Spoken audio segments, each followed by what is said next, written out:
Bradesco Esportes FM apresenta O Negócio é Esporte, um bate-papo sobre o marketing esportivo, com Sérgio Carvalho e Alexandre Caralta.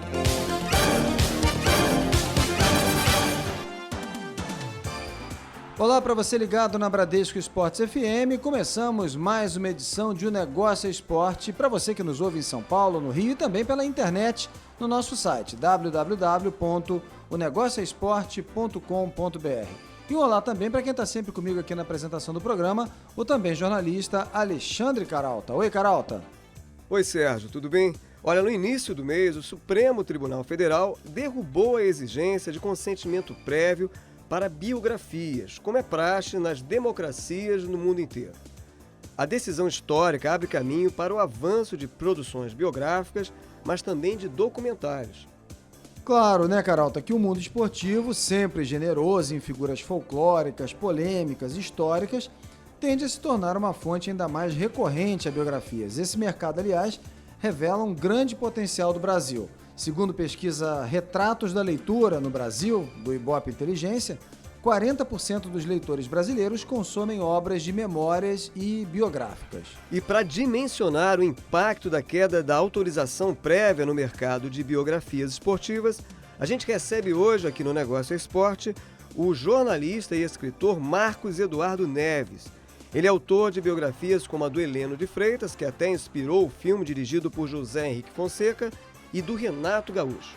E na caixinha de surpresas de hoje, a gente lembra um comercial da Gillette de 1982 com o famoso personagem Pacheco. E a partir de hoje, sempre com um comentário de um publicitário, com um especialista do mercado publicitário. Essa semana a gente recebe aqui o publicitário Márcio Borges, VP da agência W Macan. Mas antes da gente bater o papo com Marcos Eduardo Neves sobre o mercado das biografias esportivas, vamos a um rápido giro com as novidades do marketing esportivo. Golaços da semana, os negócios no mundo esportivo. A eliminação precoce da Libertadores colocou o Corinthians em uma saia justa.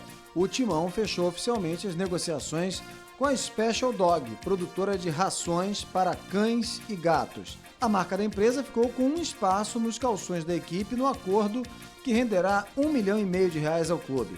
Mesmo com o recente patrocínio da 99 Táxis de R$3,5 milhões, o Corinthians ainda vive uma situação difícil com os possíveis cortes no orçamento, que podem comprometer a estadia de Guerreiro no Timão. A retomada do patrocínio do Banco do Brasil à Confederação Brasileira de Vôlei ainda não navega sob céu de brigadeiro. O acordo havia sido suspenso em fevereiro por ter descumprido normas contratuais. Como a instituição encaminhou documentos comprovando a regularização dessas exigências, a parceria foi reatada. Mas a CBV se comprometeu em desatar alguns nós pendentes, como a reformulação das regras de contratação.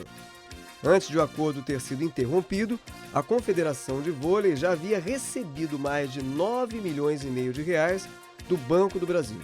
Juntos em um casamento de 3 anos, a Delta Airlines assinou um novo contrato para mais 3 anos com o Chelsea.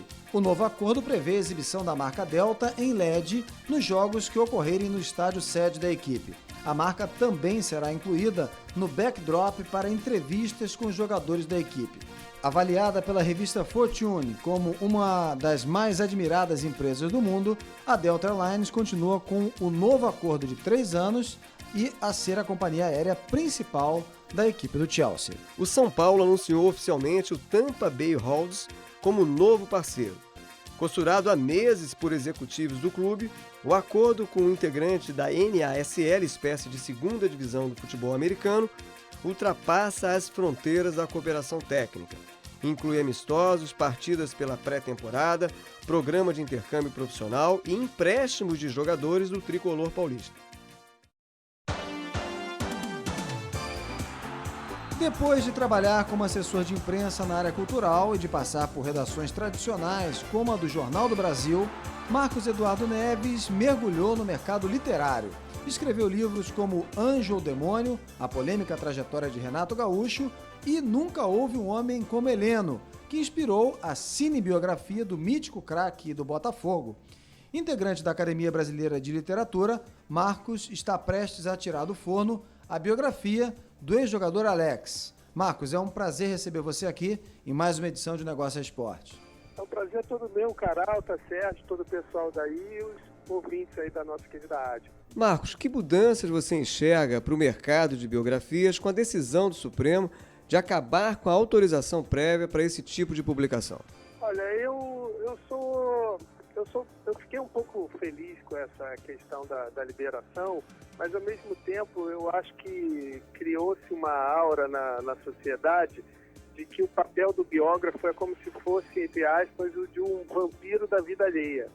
E isso eu fico meio temeroso quanto ao futuro, porque se hoje em dia a gente pode projetar que grandes biografias de personagens polêmicos no futebol, como é o nosso assunto agora, biografias do Paulo César Caju possam ser feitas, do Edmundo possam ser feitas, ao mesmo tempo, eu acredito que devido a tudo aquilo que aconteceu, graças ao Procure Saber e ao Roberto Carlos, não o jogador da música, eu acredito que muita gente vai deixar de dar um depoimento, vai perguntar se o personagem já autorizou essa biografia. Então, o nosso trabalho, de certa forma, foi autorizado, mas pode ser um pouco mais dificultado, porque eu acho que houve uma carga excessiva de informações não verdadeiras que foi veiculada em massa e que faz com que muitas pessoas possam ficar com medo de dar uma entrevista, por exemplo, para uma biografia. Bem, é claro, né, Marcos, que o caminho dos biógrafos não é assim tão simples, mas de qualquer maneira, essa medida abre janelas e oxigena também a produção, pelo menos na teoria. Agora, você acredita que apesar dessa dificuldade que o biógrafo normalmente tem de mostrar o que ele procura, né, o esclarecimento, e não a fofoca, né, ou simplesmente ganhar dinheiro em cima da imagem de alguém, quer dizer, você acha que essa novidade pode melhorar até que ponto o mercado de biografias esportivas? Eu acho que o mercado de biografias vai ser bacana, não falo talvez pelas biografias, mas pelos perfis.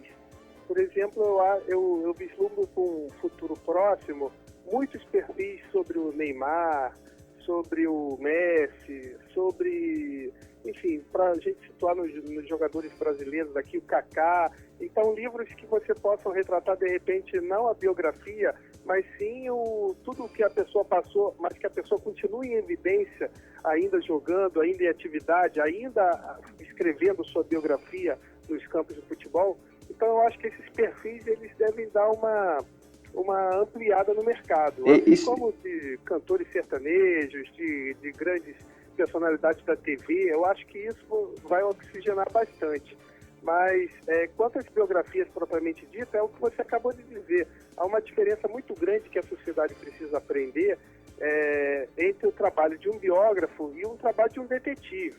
Sabe? O biógrafo não é um detetive particular que é contratado por uma esposa em dúvida que vai investigar a vida pessoal da pessoa. O biógrafo vai investigar todos os percalços que essa pessoa passou na sua profissão para atingir o status que ela chegou, que ela tem no momento.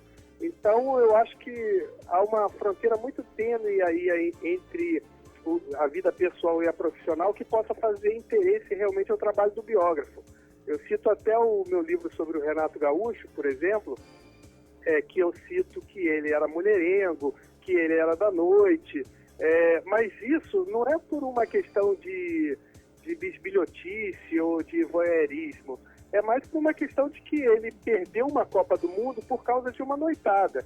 E se fosse a primeira noitada da vida dele, provavelmente o Pelé daria uma segunda chance para ele. Mas o Renato já tinha antecedentes quanto a isso. Então, temendo um futuro, o Pelé usou o passado dele. E aí eu precisei mostrar que o Renato já tinha precedentes que poderiam dificultar, de repente, no futuro para o Pelé. A mesma coisa com o Heleno de Freitas, que morreu de sífilis. Como é que ele contraiu essa sífilis? Graças a uma vida promíscua que ele vinha tendo. Então, nisso eu precisei entrar na vida pessoal do personagem. Eu não posso tecer um Renato Gaúcho, um Heleno, um Edmundo, como se fosse um Kaká, um sujeito exemplar, sabe? Então, eu acho que tem essa diferença. da vida pessoal, da vida profissional, e que o público tem que saber diferenciar um biógrafo sério de alguém que é um mero oportunista de mercado. O Ibope Inteligência, né, ele publica uma pesquisa a cada 4 anos, né, retratos da leitura no Brasil, e essa pesquisa aponta que 40% dos leitores brasileiros consomem obras de memória e biográficas, né? Isso serve de estímulo para você investir mais nessas biografias esportivas? Eu acho que sim, eu não tive acesso a esses dados, eu acho até que é um número exorbitante. Confesso que eu não acreditava que 40% dos leitores consomem, enfim, mas eu fico feliz de saber, porque eu acho que a história de uma nação passa muito pela vida profissional das pessoas que fizeram e tiveram relevância, né, nessa história. Então eu acho que, por exemplo, para você entender sobre a ditadura brasileira, você tem que ir desde os tempos de Vargas e depois no tempo da ditadura militar, nos grandes personagens como Álvaro Costa Silva, como o Médici, principalmente, enfim, para tentar entender, como o próprio Geisel, com a abertura, o Figueiredo, enfim, no final. Então eu acho que os personagens têm muito a dizer sobre a época. Então, você tem que ser... Eu no meu trabalho de biógrafo, eu situo muito contexto histórico, porque o personagem ele não sobrevive no tempo. Eu cito um exemplo, que é, por exemplo, a passeata dos 100 mil, que se você for falar para um menino que não viveu aquilo, ele vai falar, nossa, 100 mil pessoas estavam na Cinelândia lutando contra a ditadura e a passeata do orgulho gay tem 1 milhão de pessoas na orla de Copacabana. Só que você tem que entender que 100 mil pessoas naquele contexto histórico era muito mais agravante, gritante e muito mais um ato de coragem do que 1 milhão hoje em dia numa época de abertura. Então eu acho que o contexto histórico é primordial e é muito importante você saber quem era a pessoa, como era o tempo que ela vivia. Então eu acho que para a história do futebol brasileiro, que teve desde Friedenreich, nos idos tempos, até hoje em dia, com o Neymar praticamente sozinho, brilhando, você tem que contar toda essa conjuntura, tudo que se passou, e não pode deixar o personagem perdido no tempo. Acho super importante saber que os leitores estão consumindo biografias, e espero que essas biografias realmente tragam muita qualidade, muita informação, porque o nosso trabalho é como se de um historiador.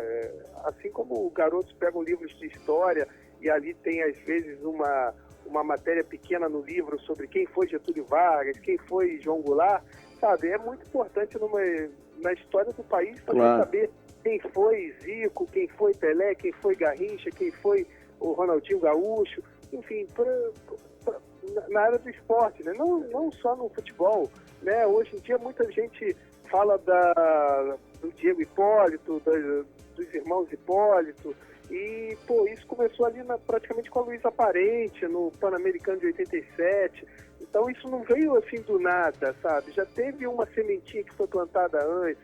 A mesma coisa nesse super vôlei que a gente tem masculino e feminino, que começou naquela geração do Bernardo, Xandó, do William, do Montanaro, sabe? Então, e às vezes eu acho até que começou mais além, na época do Nussmann, que o Nussmann era jogador e não dirigente. Como jogador eu enalteço ele.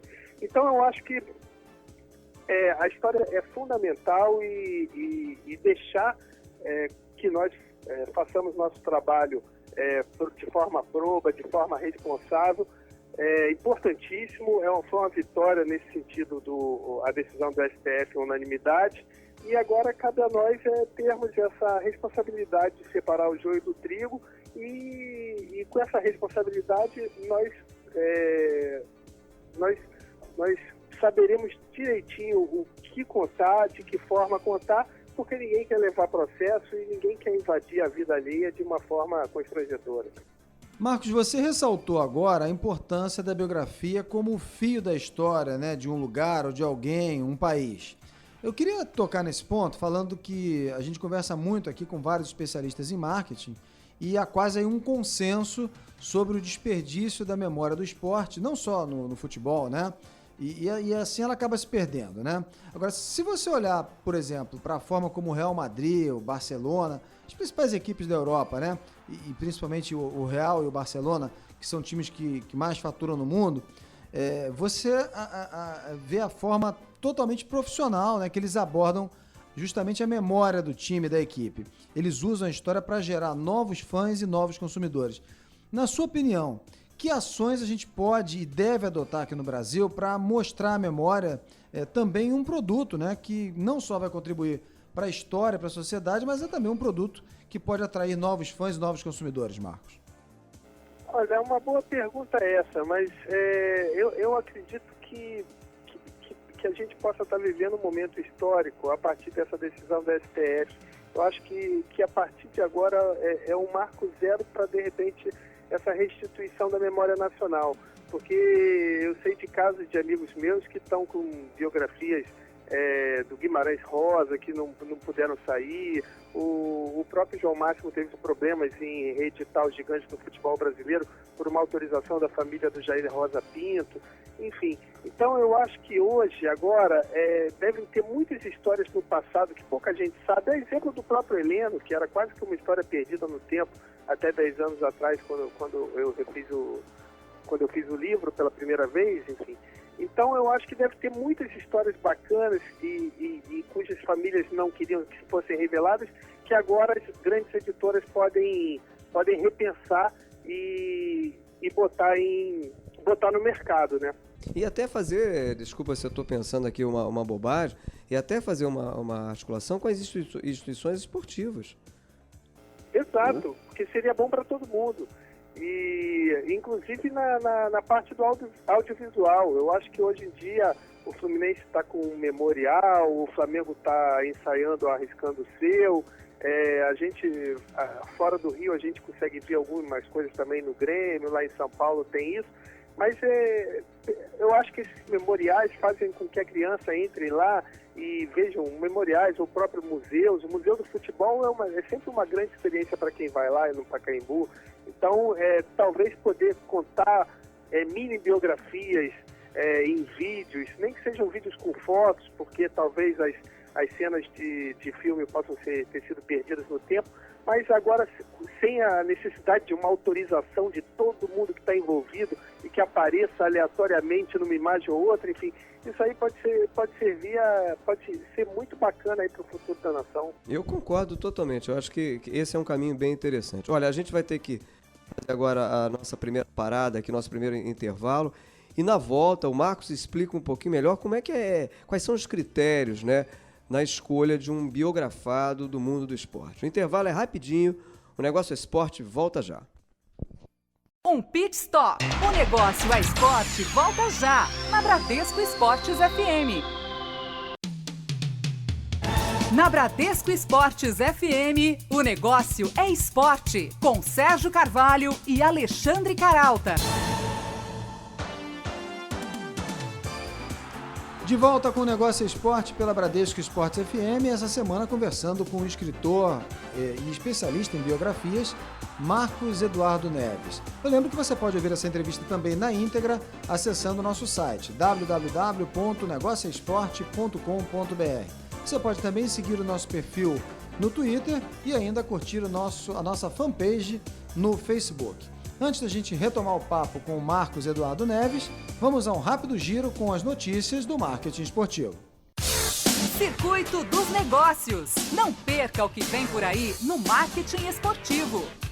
O aprendizado de marketing esportivo arranca na plataforma digital. É o caso do curso do Portal Educação.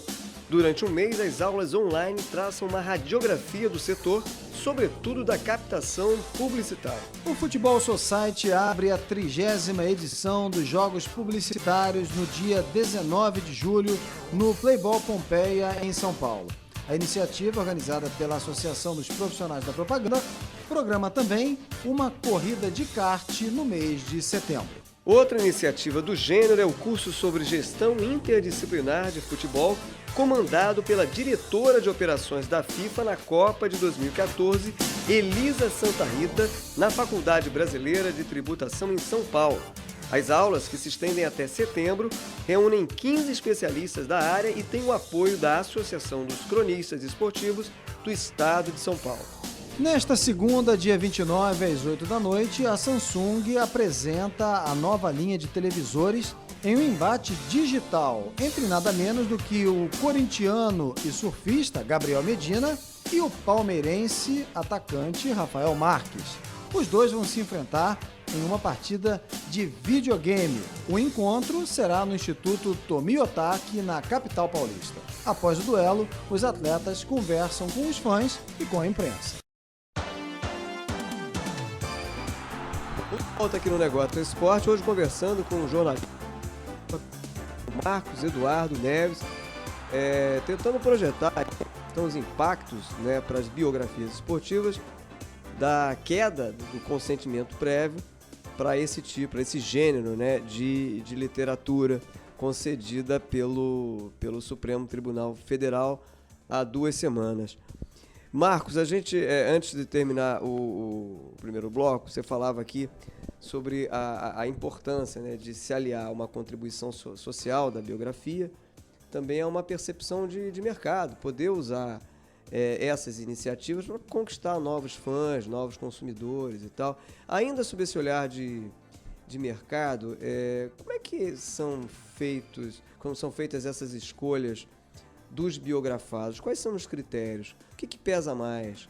A história propriamente dita do possível biografado ou a perspectiva de transformar aquilo ali num sucesso de vendas?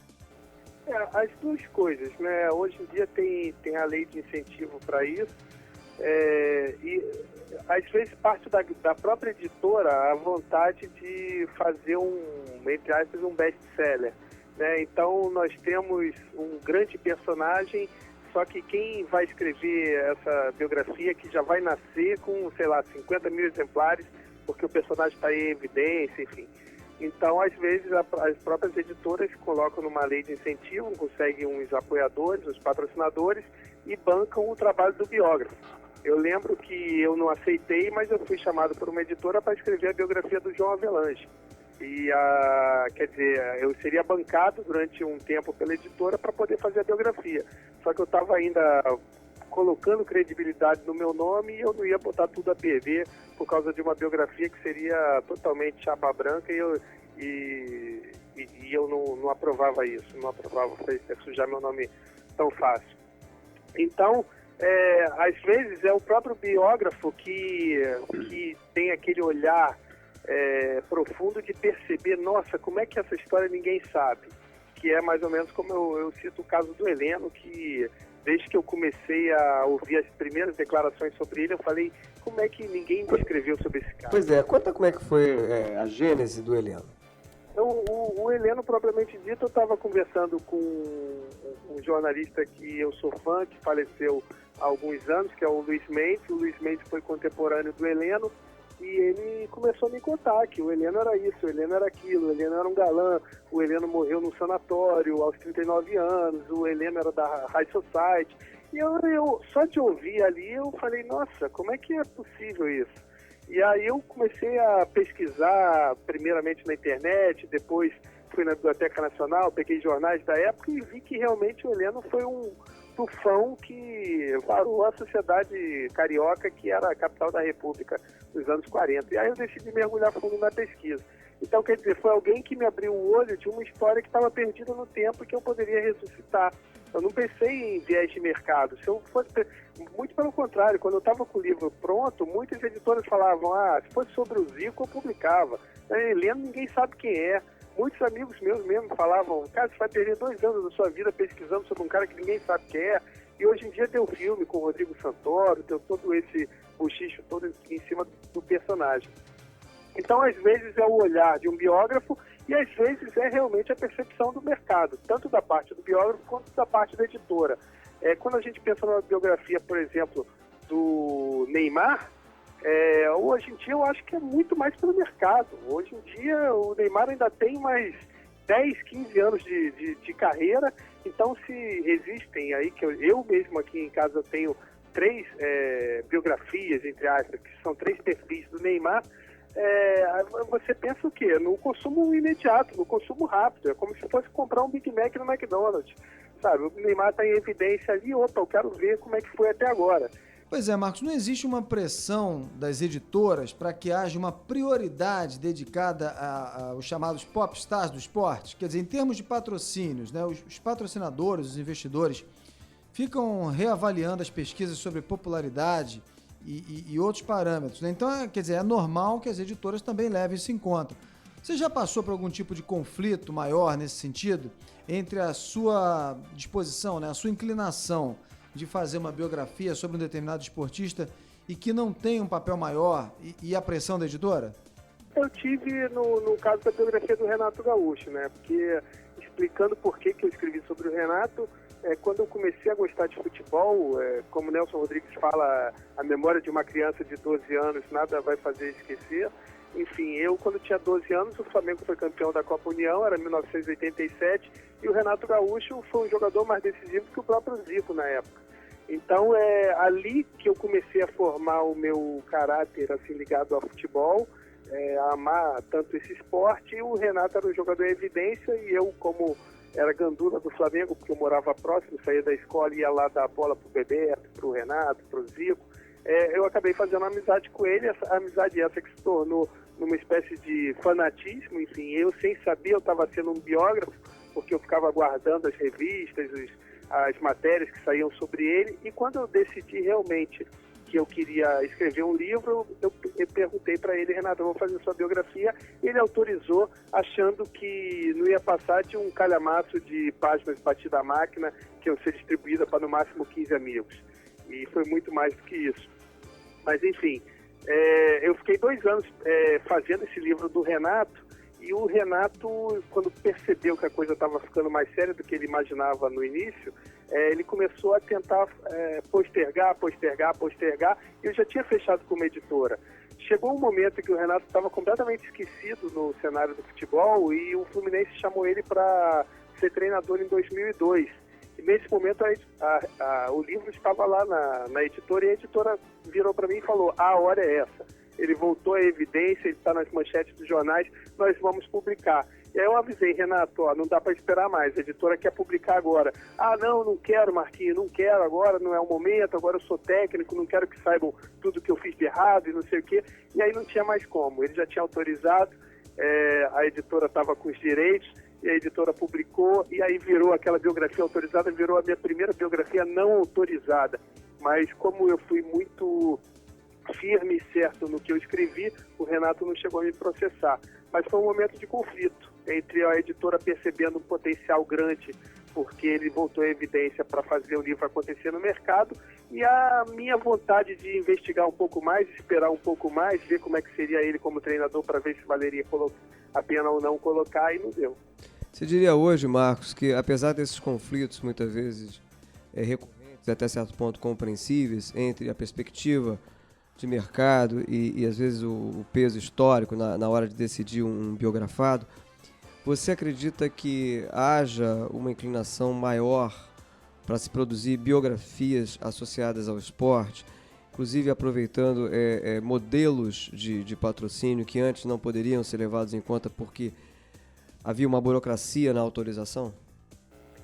Com certeza absoluta.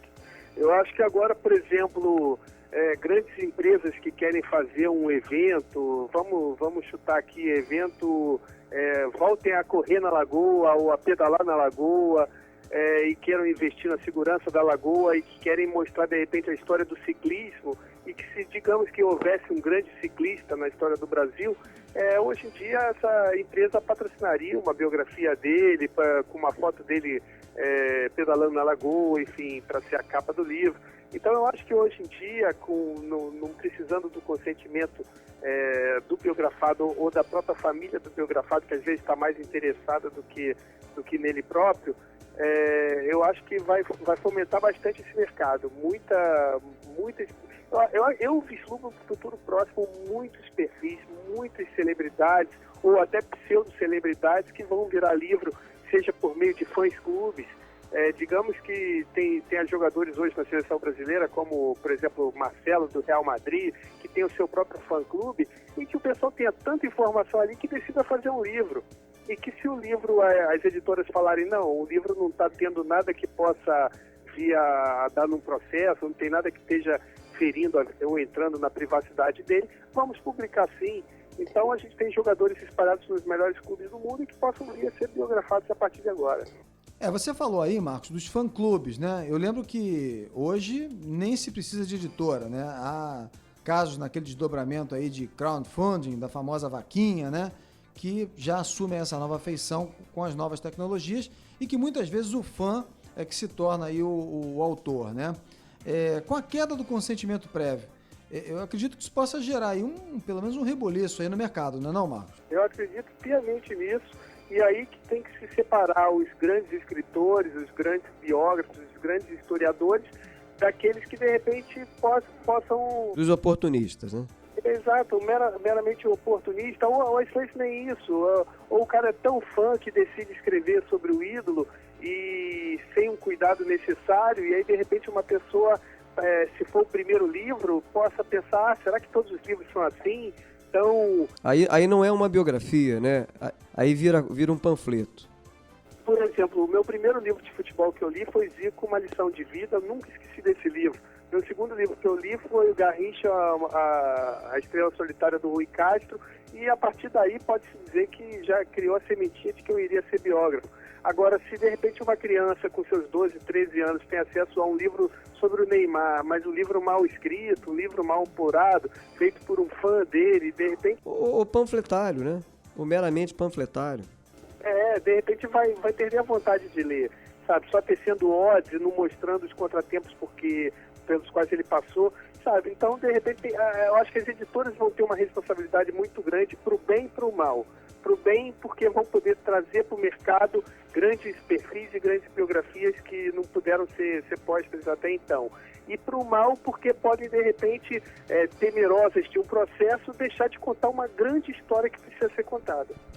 Marcos, você, que cuidados você acredita, ou que procedimentos seriam importantes para um escritor, um jornalista, um biógrafo interessado a investir nesse mercado que agora, né, se insinua mais promissor, mais potente, em relação à captação de investimento privado? A gente falou aí que uma das alternativas é até a empresa, esse viés corporativo, né? Você acha que essa alternativa, esse caminho aí, o que precisa ser feito para que a biografia se concretize? Olha, eu acho que, no fundo, por experiência própria, eu acho que mais do que você pensar um personagem e tentar ver quem quer patrocinar esse seu personagem, eu acho que você tem que fazer o caminho inverso. Eu acho que os futuros biógrafos, as pessoas que estão pensando em entrar nesse mercado com mergulhar de corpo e alma, elas têm que ir primeiro nas empresas e perguntar que tipo de livro você patrocinaria. E aí ver se bate a coisa, porque seria muito mais fácil. Hoje eu, por exemplo, se fosse escrever sobre o Heleno, quem será que o Botafogo teria dinheiro? O Botafogo, com a maior dívida do futebol brasileiro, ia querer patrocinar? Não. Agora, se eu de repente fosse a Prefeitura de São João Nepomuceno, que é a terra que ele nasceu, e falasse, estou a fim de escrever a história desse grande personagem que nasceu aqui, não sei o que, vocês estariam a fim de patrocinar? Sim. Legal. Falando em polêmica, no nosso terceiro bloco, daqui a pouco, depois do intervalo, a gente conversa aqui um pouco sobre as biografias polêmicas, tá certo? O intervalo é rapidinho, voltamos já. Um pit stop. O negócio é esporte, volta já, na Bradesco Esportes FM.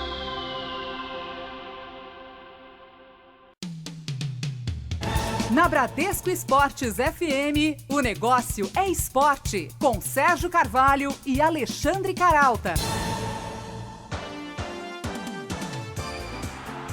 De volta pela Bradesco Esportes FM com o Negócio é Esporte, essa semana conversando com o escritor, especialista em biografias, Marcos Eduardo Neves. A gente está falando um pouquinho aqui do mercado editorial das biografias, às vezes até polêmicas, no mundo do esporte.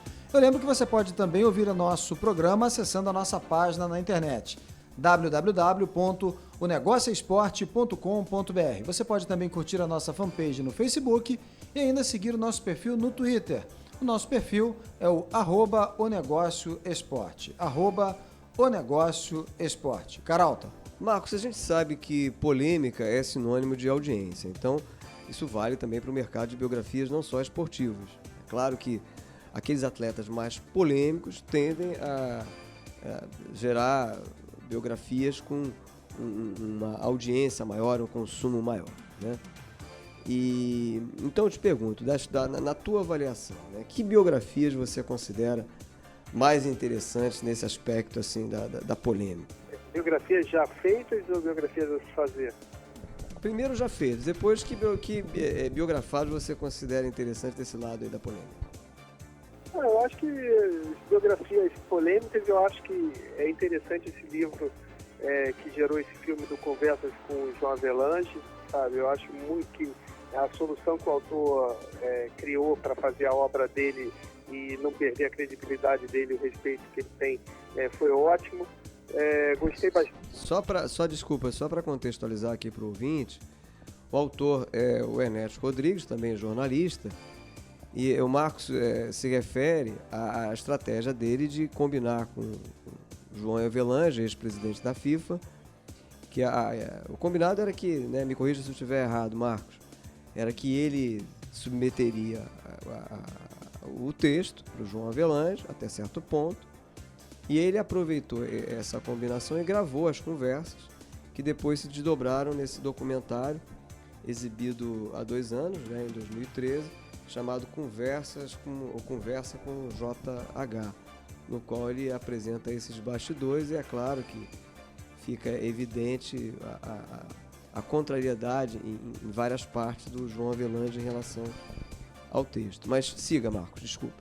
Eu acho também a biografia já tem quase 40 anos do Almir Pernambuquinho, Eu e o Futebol, que ele fala do uso de doping que ele usou, principalmente na final do Mundial Santos e Milan. Gostei da coragem do Casagrande de assumir a dependência dele nessa autobiografia que ele lançou agora.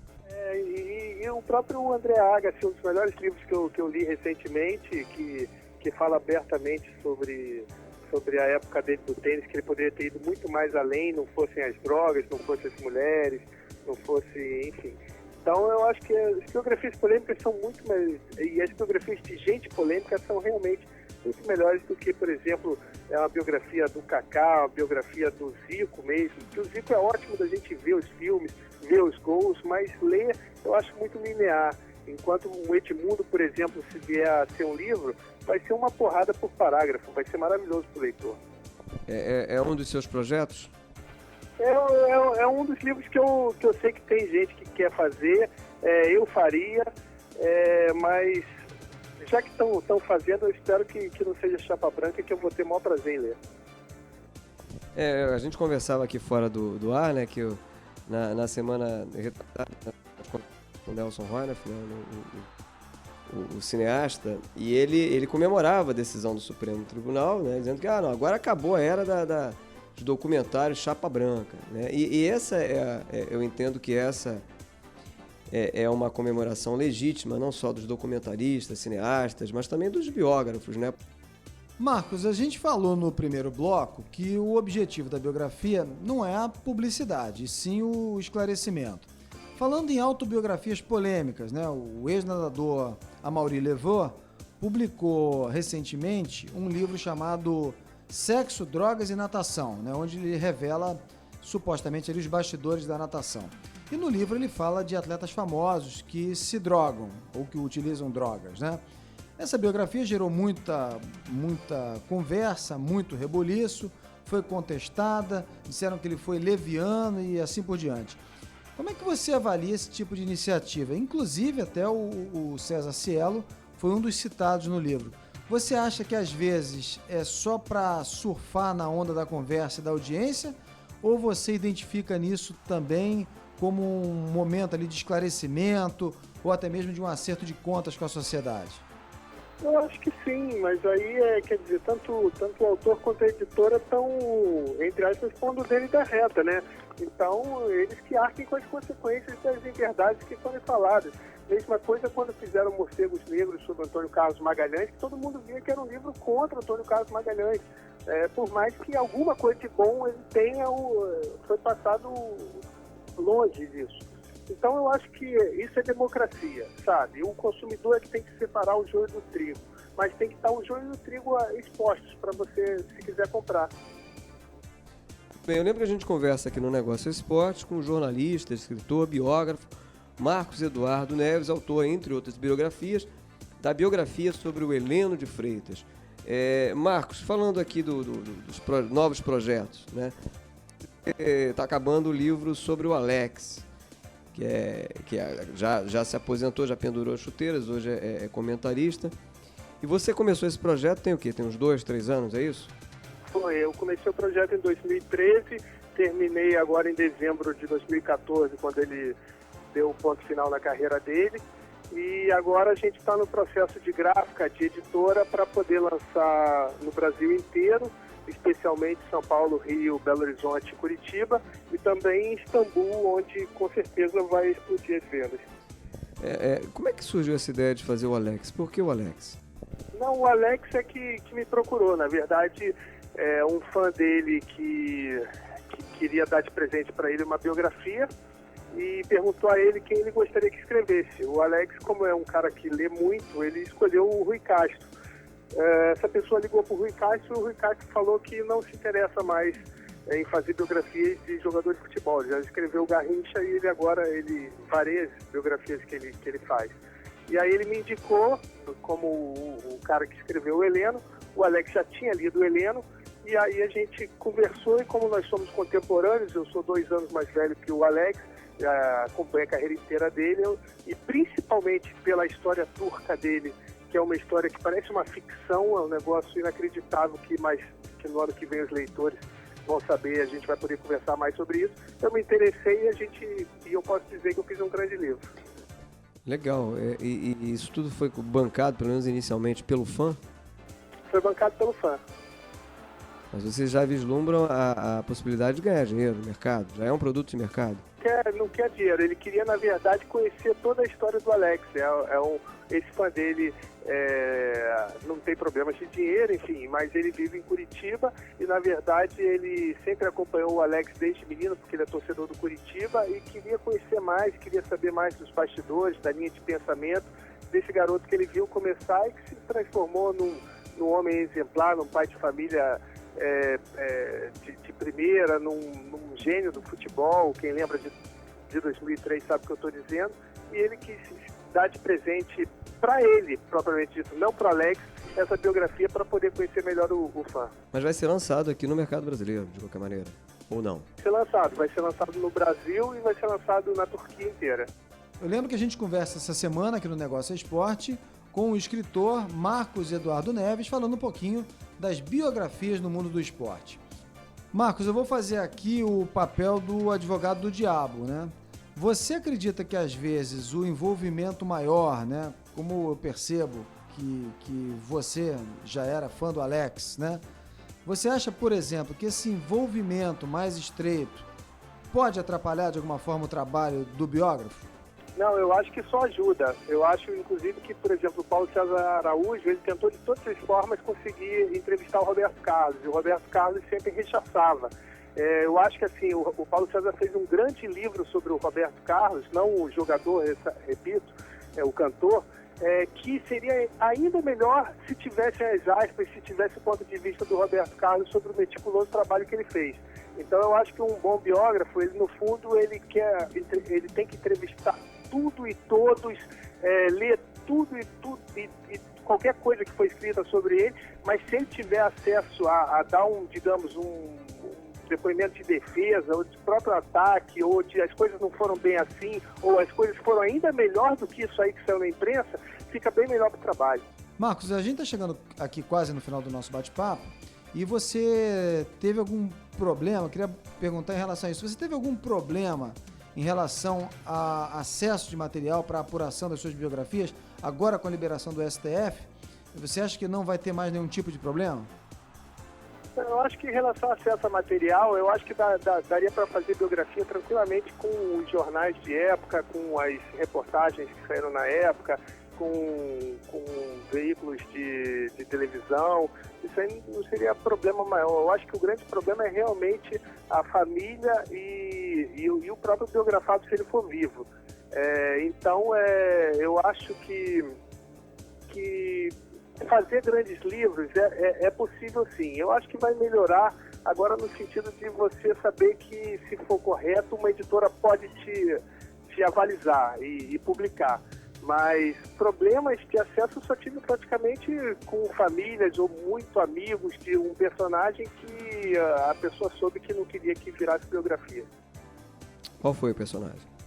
O Renato Gaúcho, por exemplo, a partir do momento em que ele sentiu que a coisa estava ganhando uma proporção muito grande, pessoas muito próximas a ele falaram, olha, pergunta a ele, isso eu não lembro direito como é que foi, e eu sabia que se lembravam. Então, às vezes, um biografado ele pode fazer com que os familiares ou com que os principais amigos, os principais companheiros fiquem de boca calada. Isso pode ser um fator que atrapalha o biógrafo, mas o acesso aos documentos e a responsabilidade dele de saber essa informação, checar todas as informações, eu acho que ele vai continuar tendo. Tanto é que hoje a gente escreve sobre Hitler, sobre Napoleão, sobre Tutankhamon, se for necessário, sem entrevistar familiares.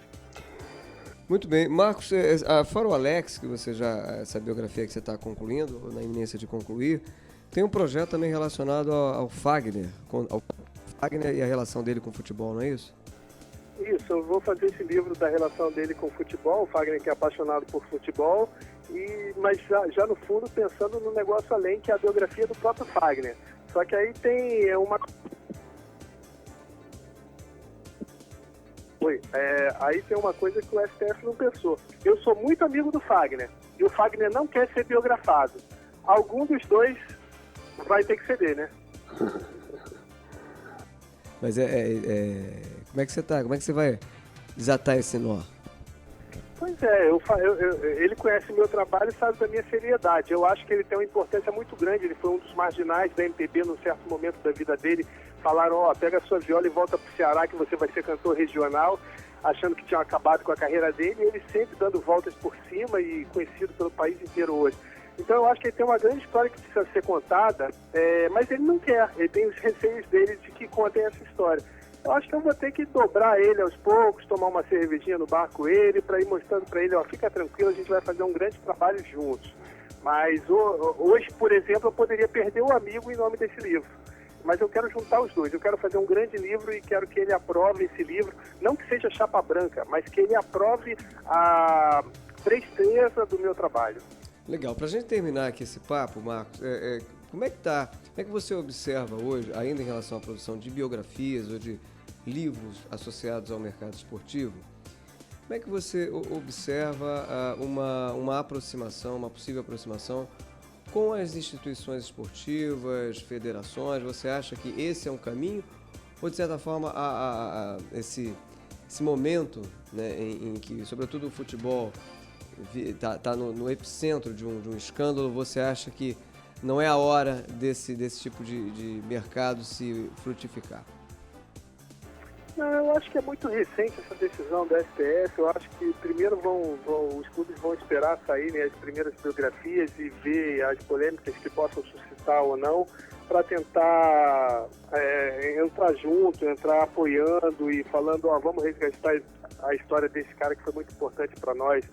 Eu acho que ainda vai demorar alguns anos para isso acontecer, mas seria de grande valia para que a memória não se exterminasse assim e, muito pelo contrário, pudesse servir de exemplo e de trazer novos fãs e novos consumidores para o mercado do futebol e para o clube propriamente dito. Muito bem, depois do nosso bate-papo com o Marcos Eduardo Neves, escritor, falando um pouquinho aqui do mundo das biografias, está na hora do nosso... Apito Final. Bem, começando o apito final então com o Marcos Eduardo Neves. Eu queria começar, Marcos, perguntando a você sobre uma jogada de mestre. Jogada de mestre, para mim, foi a aprovação por unanimidade do STF em relação à publicação de biografias sem o consentimento prévio.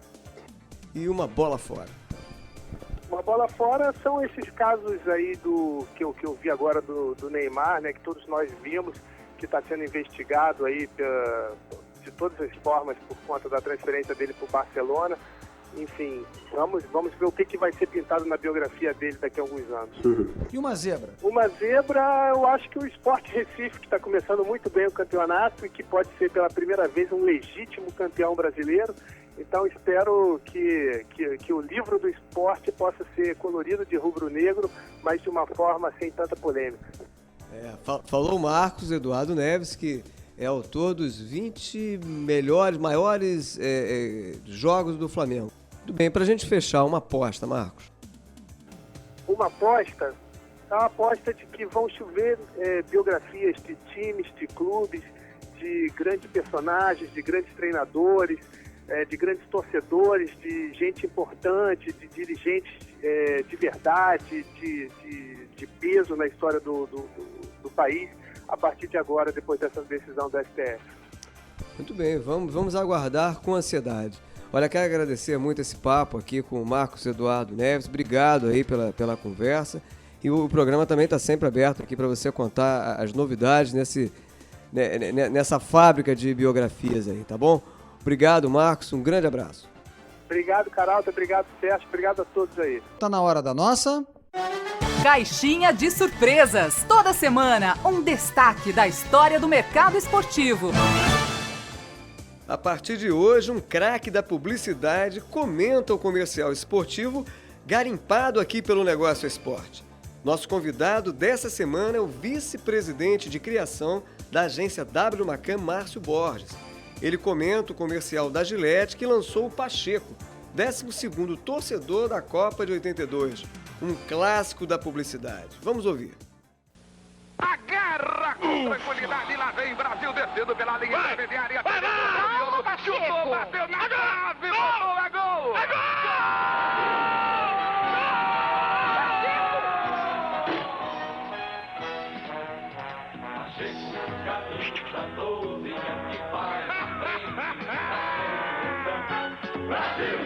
Pacheco, camisa 12 da Gillette, lado a lado com a seleção. E é o vice-presidente executivo da W Macan, Márcio Borges, que comenta essa peça marcante da publicidade esportiva criada em 1982 pela agência Alcântara Machado. Oi Sérgio, oi Caralta, alô pessoal ligado no Negócio Esporte. Esse comercial da Gillette de 82, do Pacheco, o camisa 12 da Gillette, camisa 12 da seleção, o torcedor fanático, o torcedor que acompanhava, ele marcou muito a minha infância. E me lembro da Copa de 82, foi a primeira Copa que eu vivi a experiência de uma Copa do Mundo, assim, na plenitude, a seleção do Tele Santana, a seleção do futebol arte, né? E o Pacheco era um personagem que transcendia o comercial. Ele estava ali presente com os jogadores, com o Tele Santana, que era o técnico, ele estava no avião que levava os jogadores. Eu me lembro dele com o Serginho Chulapa, me lembro dele com o Tele. Acho que se a gente fosse trazer isso para os dias de hoje, 33 anos depois, é engraçado, porque é quase uma ação de guerrilha numa época que ainda não se fazia marketing de guerrilha propriamente dito. Então o Pacheco é um personagem que, em igualdade de importância na minha memória, ele se equipara ao Naranjito, que era o mascote da Copa do Mundo. Então era, para mim, Naranjito e Pacheco. Eu lembro até que na época a gente decorava, as ruas eram decoradas, as pessoas pintavam as ruas, e eu fui para a rua pintar, e os personagens que a gente pintou para decorar a rua que eu morava foram o Pacheco e o Naranjito. Então o Pacheco realmente fez parte, ele transcendeu a figura do personagem publicitário da Gillette. Acho muito legal, muito marcante, e isso ficou na minha cabeça. Um abraço, Sérgio, um abraço, Caralta, até uma próxima, abraço para todos ligados no programa Negócio Esporte. Muito bem, eu lembro que você pode ver e ouvir essa e outras peças publicitárias garimpadas aqui pelo programa na nossa página eletrônica www.onegocioesporte.com.br. E assim a gente encerra o programa dessa semana, que teve a produção e edição de João Guilherme Lacerda. E eu convido você a acompanhar o Negócio Esporte também no Diário Lance. É isso aí, Carol. A coluna com novidades e análises associadas aos negócios esportivos sai todas as terças-feiras nas páginas do Diário Lance. E aqui na Bradesco Esportes FM a gente volta no próximo domingo, às 8 da manhã e às 10 da noite, com mais um bate-papo sobre o marketing esportivo. Uma ótima semana a todos e até lá! Na Bradesco Esportes FM, o negócio é esporte, com Sérgio Carvalho e Alexandre Caralta.